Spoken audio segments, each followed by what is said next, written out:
Swayam Prabha. Digital India. Educated India.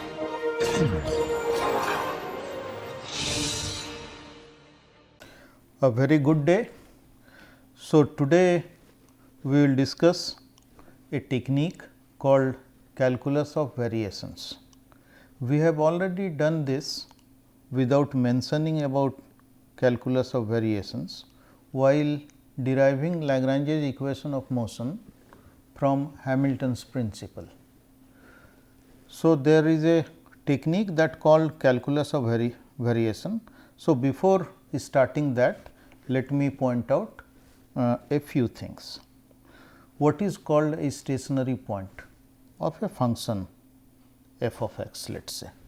So, I have plotted here a function f of x and it is showing a minimum at let us say x equal to x star. So, there is a minimum of this function at x equal to x star. So, at the minimum its first derivative is 0, that means its slope is 0 at x equal to x star. So, this is where its slope is 0. Okay. And to know it is a minimum, I have to find out the curvature of this curve, slope of slope. So, curvature is positive, the slopes are changing in positive way. So, then we will infer it is a function f of x has a minimum. Okay. There is another function which has a maximum. So, maximum at maximum point also the slope is 0. So, here again you see the slope is 0. However, the curvature is negative, the slope is rate of change of slope, that is negative. So, second derivative of this function is negative. So, if these things are given, we can infer this function of x has a maximum at some given point, here x equal to x star. Now, let us say another case, here f x is plotted in such a way at x equal to x star, again slope is 0, but curvature is also 0. So, slope is 0, but curvature is neither positive nor negative. So, second derivative of f of x with respect to x, that is also 0.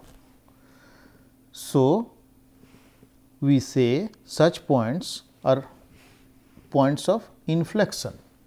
So, a curve may have a minimum, a curve may have a maximum, or it may have a point of inflection. At point of inflection, first slope, the slope of the curve is 0. So, first derivative is 0.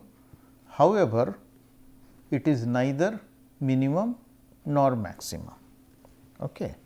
So, in such cases, all three things where curves may have a minimum, may have a maximum or a point of inflection, we say function f of x has a stationary point at x equal to x star. So, as soon as one says a function has a stationary point at a given value of x, that means at that value of x df dx at x equal to x star is 0. So, at stationary points functions have 0 slope. Okay. However, slope is 0, it does not guarantee it is minimum or maximum or neither of that. To know that, we have to determine the second derivative or the curvature for this curve. Now, same thing we will apply to some integral rather than a function. So, let us say y x and y prime x, which is dy dx, are functions of an independent variable x. So, y x is a function of x and y prime is also a function of x. So, y x may be a curve. So, y x represents a curve, then y prime x represents the slope of the curve. Okay. Now, we define a function, any function which is dependent on y as well as y prime and independent variable x. Here independent variable is x, y also depends on x, y prime also depends on x, and this function depends on y as well as y prime and the independent variable x. So, it is a function of y, y prime and x. Now, we define an integral I of y, which is integration from one point x 1 to other point, and the function is integrated with respect to x. So, for example, this is a function of a functional. So, I y is an integral and this integral depends on y, which is a function of x, and it is defined through an integral of a function. So, actually it is a function of a function and it is called a functional. It is function of y x and its derivative, etc. So, this integral is actually a functional, and this y, which is function of x, have to pass through 2 points x 1 and x 2. Okay. So, the calculus of variation involves finding the actual curve y, which is a function of x, such that this integral has a fixed value or a stationary value. So, what we want to find out? We want to find out what specific curve will make this integral to take a stationary value, and curve should pass through x 1 and x 2. So, if there are 2 points x 1 and x 2, let us say I plot here x and this is y. So, this is x 1 and this is x 2. So, there may be infinite number of curves passing through x 1 and x 2 in this x y plane. The question is, which of these possible curves, which all pass through x 1 and x 2, will make this integral either minimum or a maximum, or it will have some stationary value. So, this problem is handled through so called calculus of variations. So, suppose I somehow by some method I find out this is a particular curve which is going to give me a stationary value of integral I. Now, suppose I choose another curve which is little variation of this, then the integral will change from its stationary value. So, if the curve is varied little bit, the whole curve, not a particular value, the curve goes from x 1 to x 2. So, between these 2 points there are several curves. So, each of them is a function of x. So, there are y 1 x, y 2 x, y 3 x, there is a class of curves all pass through these 2 points, but one of them may lead to the stationary value for the integral. And suppose I know that curve, the problem is to find out the curve, but suppose for a moment I know the curve. Then if I choose another curve which is nearby that one, then integral will also change, its value will change. So, calculus of variation also involves finding out the changes in this integral I if the actual curve is varied little bit. Okay. It would be clearer as we go further. Suppose I, the integral I has a stationary value, we assume there is some stationary value for a particular curve y star x. So, between point 1 and point 2. So, here I have plotted x y plane and here is my origin, and I decide 2 points x 1 y 1 and x 2 y 2. So, point 1 has coordinates x 1 y 1 and point 2 has coordinate x 2 y 2.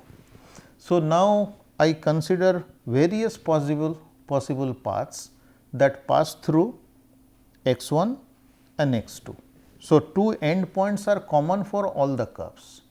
Now, the issue is to find out which curve will lead to stationary value for the integral. So, we start with an assumption, let us say this black colored curve is the actual curve y star x.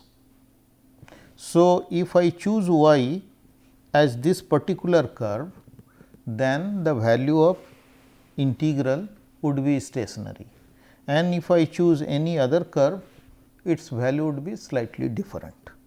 Okay. So, y star is the actual curve and y x without star are possible neighboring curves to the actual curves, and all the curves are passing through point 1 and point 2. So, they have all pass through x 1 y 1 and x 2 y 2, that is common for them. So, let us say for a general curve y of x would differ from the actual curve. So, y of x will differ from y star x by some amount. So, let us say it differ by a small amount. So, a small amount I am writing as a parameter alpha times another function, arbitrary function, which is eta of x. So, what is eta of x? Eta of x is various additional part to this y star of x. So, suppose I want to add at some place, let us say at some value of x. This was on the actual path lower point, and as I go up, I go to a particular curve. So, this is my extra part that I have added. So, my path differ by an amount delta y if I take this value of y at a given x.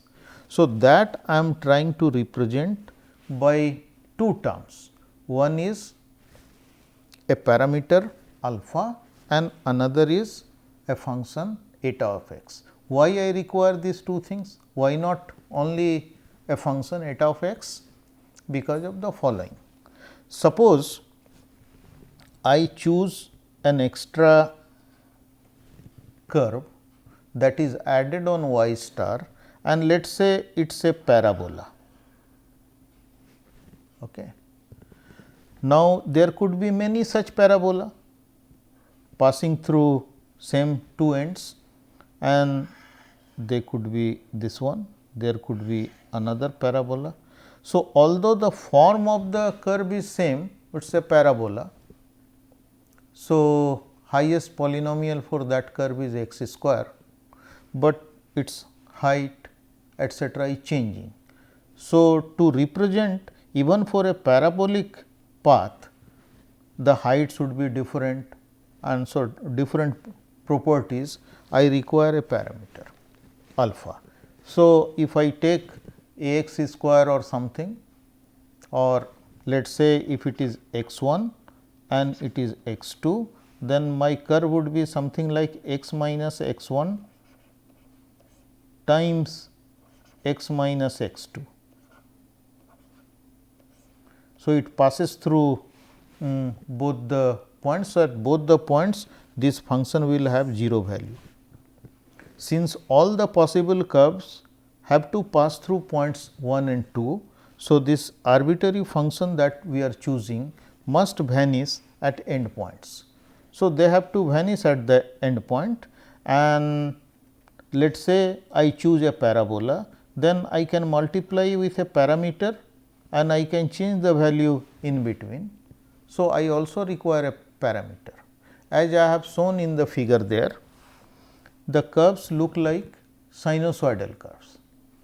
So, in sinusoidal curves, the form eta x is chosen, let us say it is sinusoidal, but then its amplitude can be controlled. So, this alpha, the parameter, will act as an amplitude of that curve. To represent an arbitrary change from a curve, we require two things. We will add another curve such that eta of x 1 and eta at x 2 is 0, and that is multiplied with a parameter. So, it is more general way of expressing change from the given curve. So, between point 1 and 2 there are various curves. Now, as alpha goes to 0, y goes to actual path, which is given by y star of x. For any choice of this function, whether eta of x is parabolic, sinusoidal or different kind of curves, you can choose any kinds of curve, but as long as this parameter alpha is set to 0, it will reduce, it will go to 0, the perturbations will go to 0 and y x will approach y star x. Okay. But for a fixed choice of eta, suppose I have already chosen a form to represent various possible paths, it would be it may be a parabola, it may be some sinusoidal curve, etcetera. Once I have chosen, then I can vary only the parameter alpha. By varying alpha, I can get various curves here. Okay. So, for a fixed choice of function eta x, the integral may still be varied because the curves are varied, and the integral then may be considered as a function of alpha, because that is a parameter that we are varying. For a given case, let us say eta x is fixed. What eta x I will choose? So, there again there is arbitrariness. I can choose any arbitrary functions which is differentiable between these 2 points. But once I have chosen that a form for eta x, alpha is the parameter which I am going to vary. So, now the integral I will depend on alpha. So, change in the integral as I go from actual path, the black one here, to any of these dotted lines, the curves shown by broken lines. then there would be some change in the integral, because integral depends on the form of y of x. Okay. So, I can find out a change in the integral. So, some kind of Taylor expansion. First term is at alpha equal to 0. So, there is no thing. So, change in the integral would be the partial derivative of or derivative of I with respect to alpha computed at alpha equal to 0 times alpha. So, this part. There could be second term in Taylor expansion, there could be second derivative of I with respect to alpha, etc., but generally we consider a small variation and we keep most of the time with first expansion in Taylor series. So, up to order of alpha, this is what is the change in integral if I am changing the path. Now, alpha is the parameter, by changing that I am changing the path between x 1 and x 2. So, if I not s, if the integral I has a stationary value, then this change in integral has to be 0. Suppose I have reached to a stationary value. So, I have already chosen a specific path y star x. So, value of integral is 0. If it remains 0 there, then a small variation on that as alpha is becoming smaller and smaller. So, this variation is going to 0. So, that will mean derivative of integral with respect to alpha evaluated at alpha equal to 0 must be 0. Okay. Okay. So, now for a given choice of arbitrary function eta x, the integral I alpha is given as I alpha is integral of a function f which depends on y, y prime and x and integrated over dx from a point x 1 to x 2. But y is y star plus alpha times eta, y prime is y prime star. So, y star prime star is missing plus alpha eta prime and function of x dx. So, this is what is the value of I in terms of alpha. I have chosen a form for let us say eta at this moment. So, I take its derivative with respect to alpha. So, what I will get? F depends on y. So, I have to take partial derivative of f with respect to y and then differentiation of y with respect to alpha. If I write here partial 1, I should have written here also partial 1. Okay. But similarly, derivative of f with respect to y prime and derivative of y prime with respect to alpha. So, this I should write d alpha. So, this is now function of parameter alpha. Okay. And as we do this integration, so this term gives me eta because it was the change was alpha times eta. If I take derivative with respect to alpha, I am left with eta. Similarly, from here, if I take derivative with respect to alpha, I get n prime which is d dx of eta. and this integral. And now, if I compute it at alpha equal to 0, this must be 0, and since no more alpha is there in the integral. So, this integral must be 0. Now, if you remember the form of this integral, which is 0, is quite similar to what we did while doing the principle of least action. So, change in action was set to 0, we had similar equation. So, we will do the same thing. So, now we will do the integration by parts, second part. So, first part we just write down whatever is there, dou f dou y eta dx plus. Now, this part I do integration by parts. So, second one d dx of eta times dx. So, it is d eta. So, integration of that will give eta times partial derivative of f with respect to y prime. So, that is what is written here. Then minus eta times derivative of whatever I have already. So, derivative with respect to x.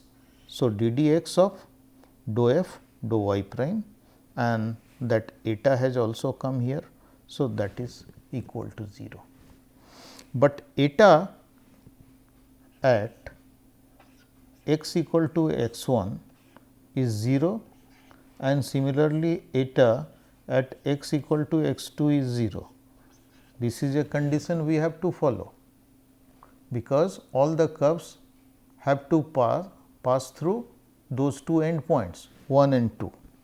So, this term is 0, that is why it is cut.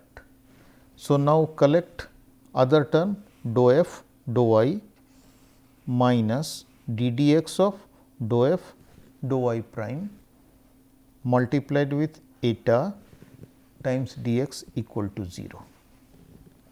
Now, this eta is an arbitrary function. While treating alpha, we may choose a particular form, but in general what form I will choose for eta, that is we are free to choose. So, there is total arbitrariness in choosing this. So, if that is the case, so this integral equal to 0 means integrand has to be 0, right. So, as soon as we put integrand to be 0, we have very similar to what we have done earlier, we called Lagrange equation. So, this equation is known as Euler-Lagrange equation. Euler was person who developed these things independently. So, Lagrange was working on problems related to mechanics, Lagrange and Hamilton, and Euler was developing various techniques for calculus. So, this equation is similar to what we call Euler-Lagrange equation. In mechanics, sometimes we only say Lagrange equation, but actually this equation was contributed by these two people. So, what do we see here? So, we have seen the application of this Euler-Lagrange equation in mechanics earlier.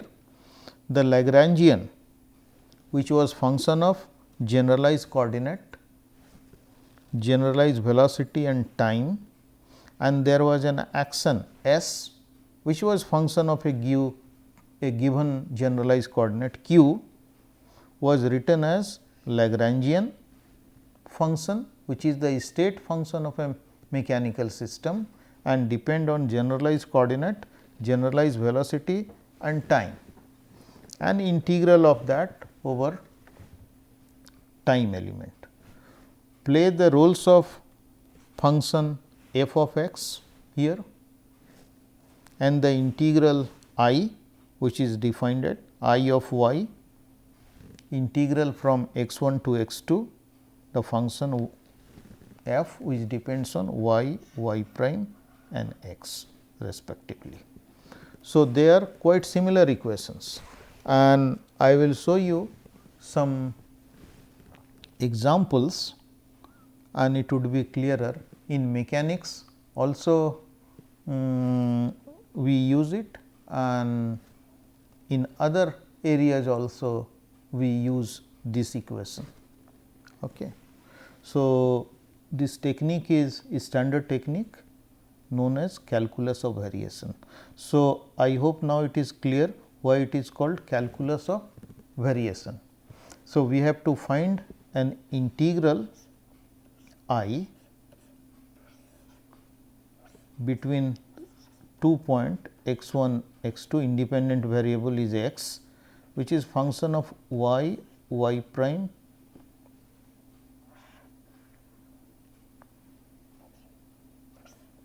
and x, and this integral. Now, this will take a stationary value only if this y has some specific value y star of x.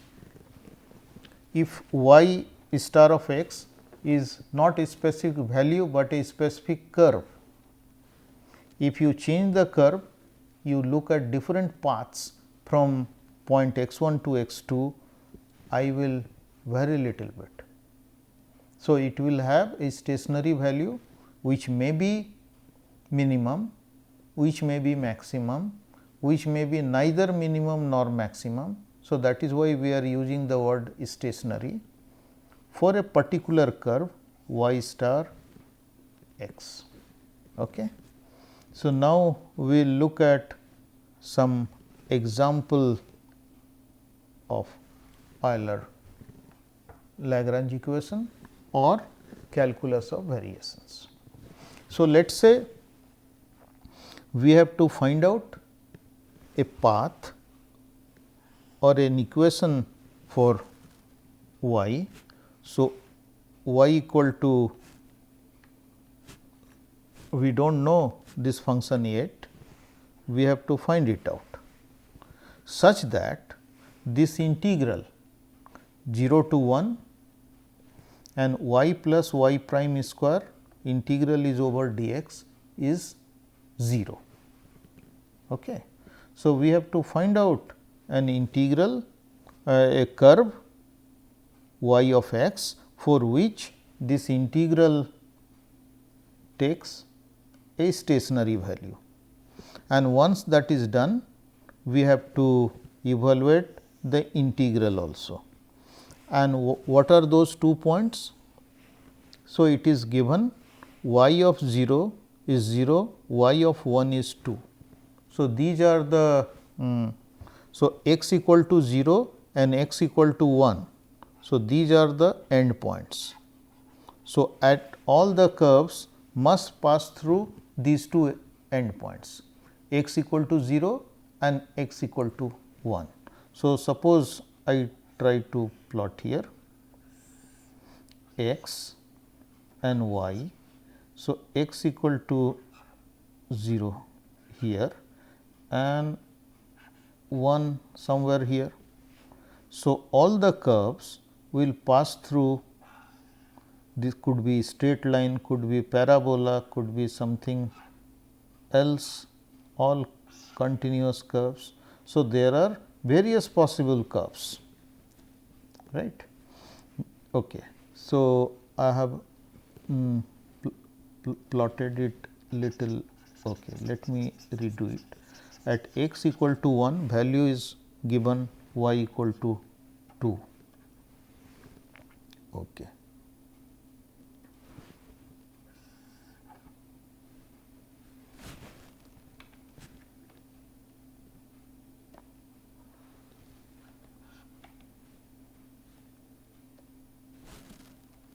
Okay. So, at x equal to 0, y is 0, that is what is given in the problem, and at x equal to 1, y is 2.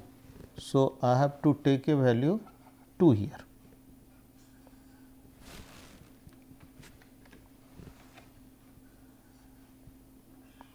So, curve has to pass x equal to 0 and 1, but y is given, y is 0 and y is 2.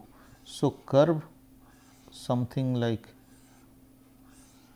so that is what I have to find out. It is given in the problem, y at x equal to 1 is 2. So, these are the 2 points all the curves have to pass through. So, which is the curve for which this integral has a stationary value and what is the stationary value?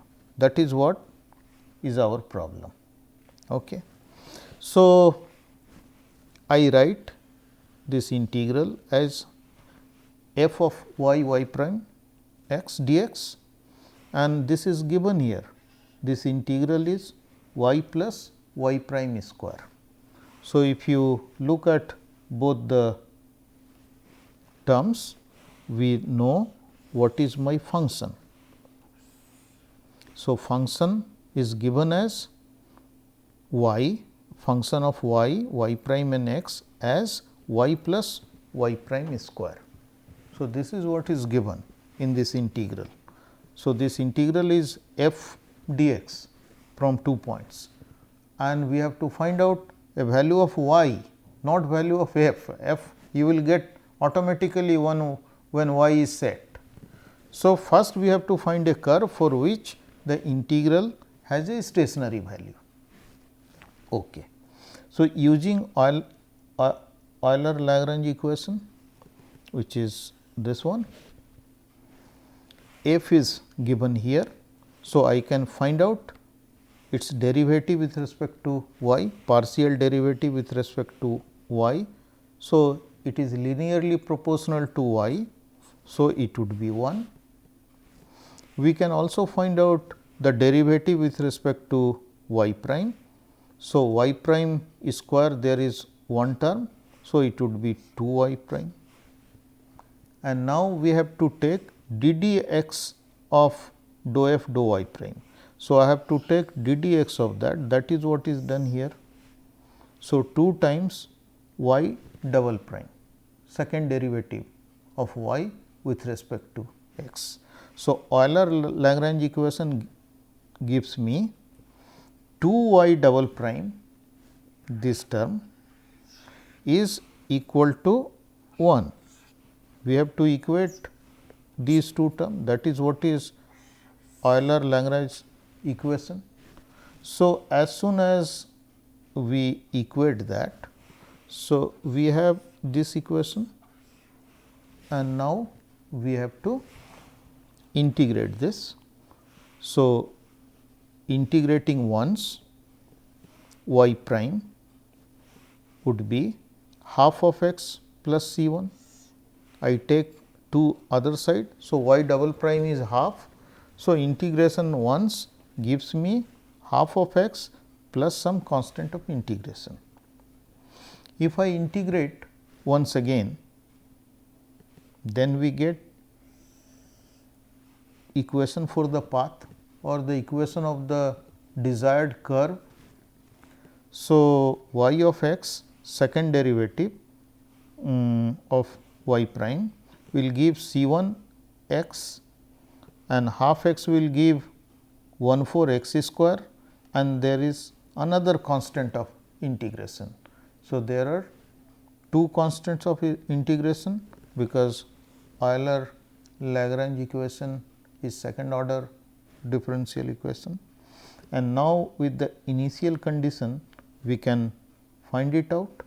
With the initial condition was given y at x equal to 0 is y. So, as soon as I put at x equal to 0, x is 0, these two term goes away, y is also 0. So, C 2 must be 0.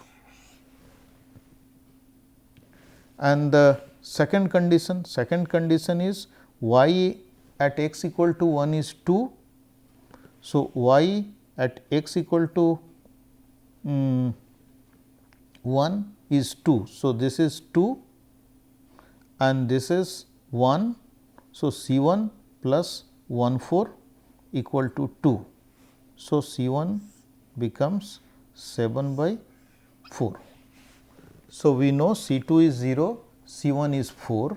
So, my desired equation of the curve that makes the integral stationary is y of x, C 1 is 7 by 4.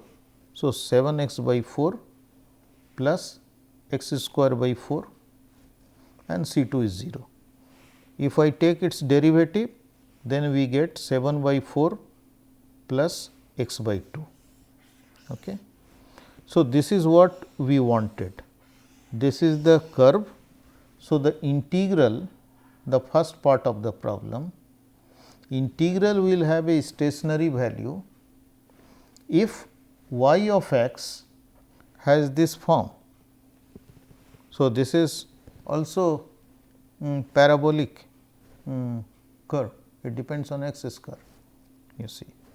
So, if I choose this curve, then only that integral which is a functional will take a stationary value once we have integrated between 2 points given.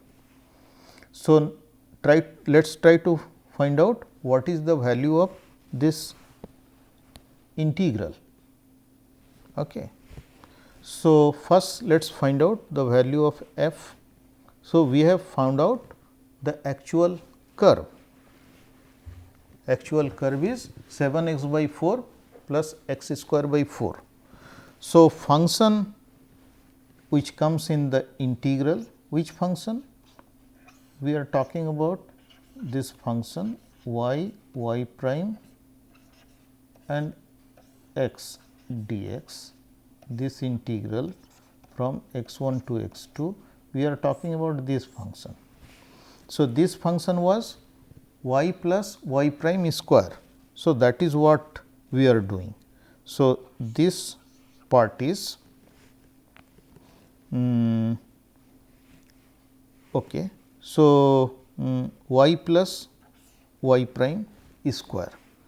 So, this was y, that is what we found out, and y prime square we can square that, this is y, this is y prime square, and we simplify, we get this term here. Okay. So, now integral is f dx.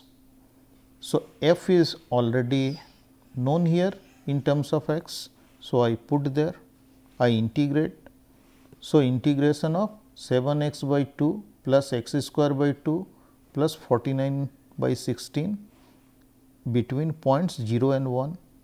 So, this will give x will give x square by 2, x square will give x cube by 3, and here dx will give just x. So, they have to be evaluated between these 2 points 0 and 1. Once that is done, we get a value for the integral that turns out to be 239 by 48. So, that is what is the stationary value for this integral between 2 points 0 and 1 on the x axis. Okay. So, we have found out the curve that make it is stationary as well as the value of the integral.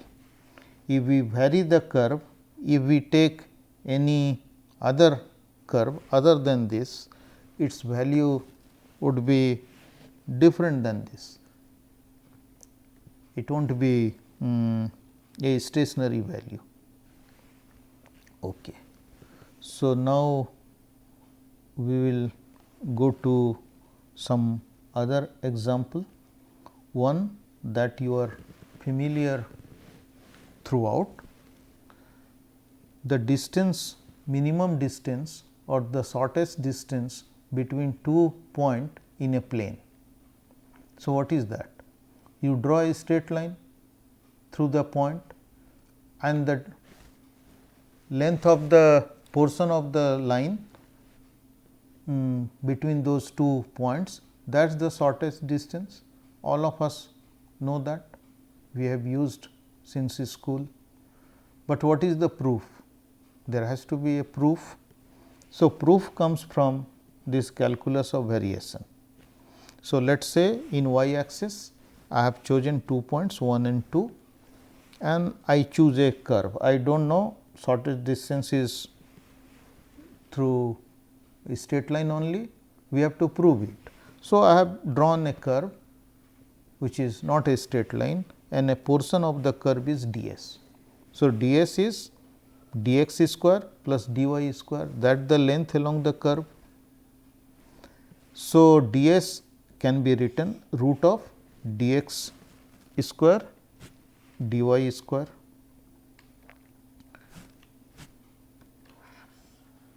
And if I take d x common, this is root of 1 plus y prime square.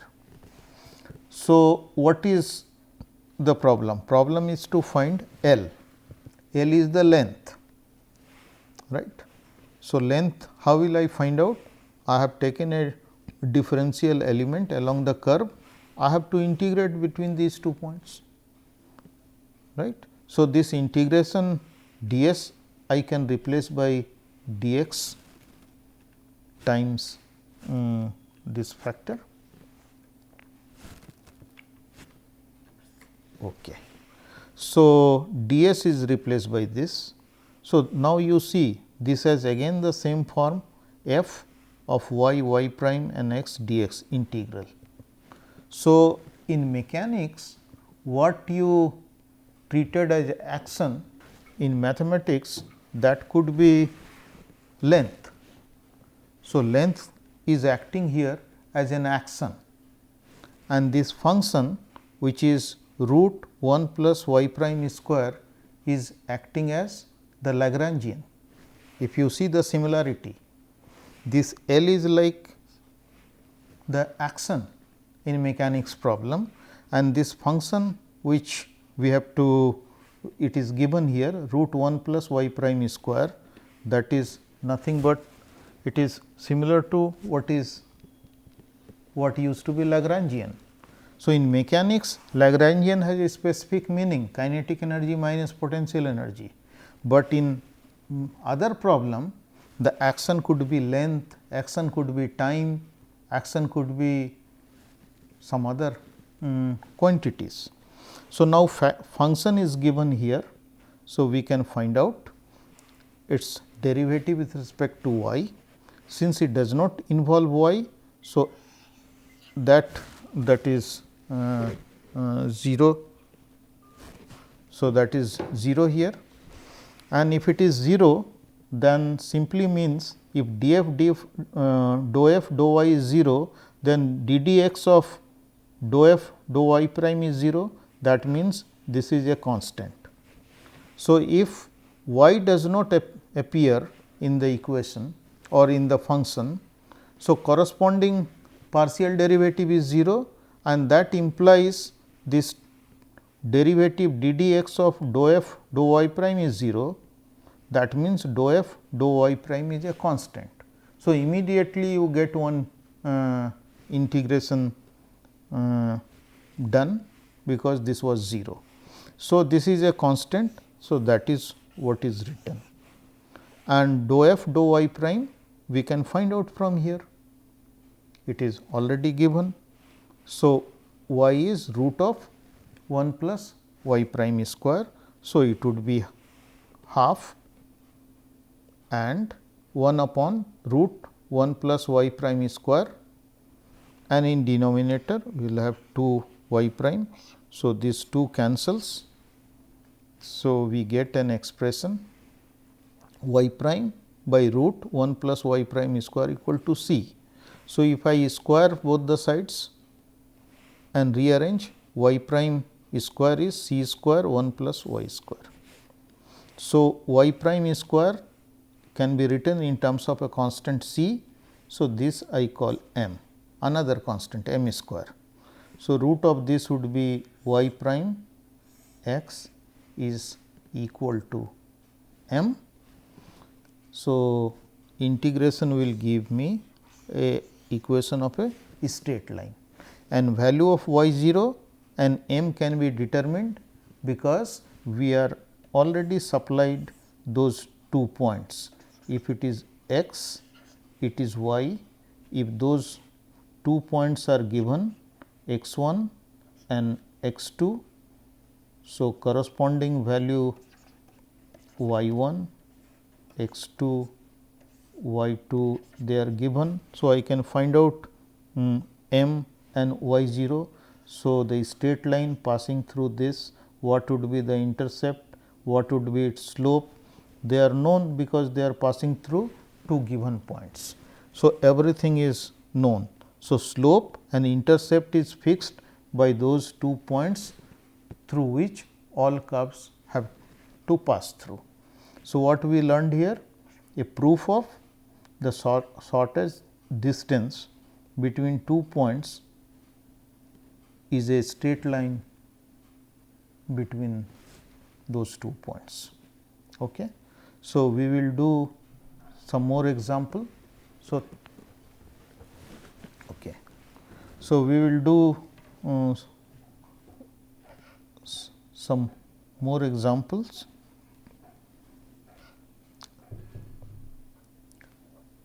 Another is calculus of variation and use in Fermat's principle.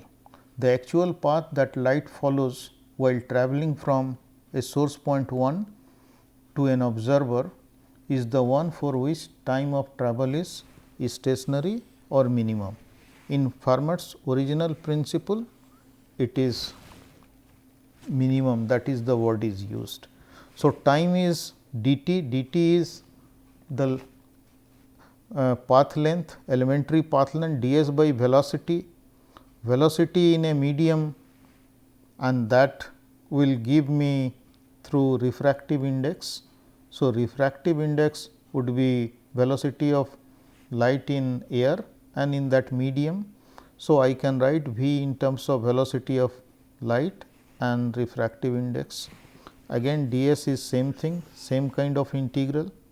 So, t is mu times the same integral which we came across few minutes ago.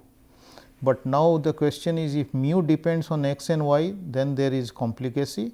If mu is a constant, then we know the answer, that is a straight line we did just few minutes ago.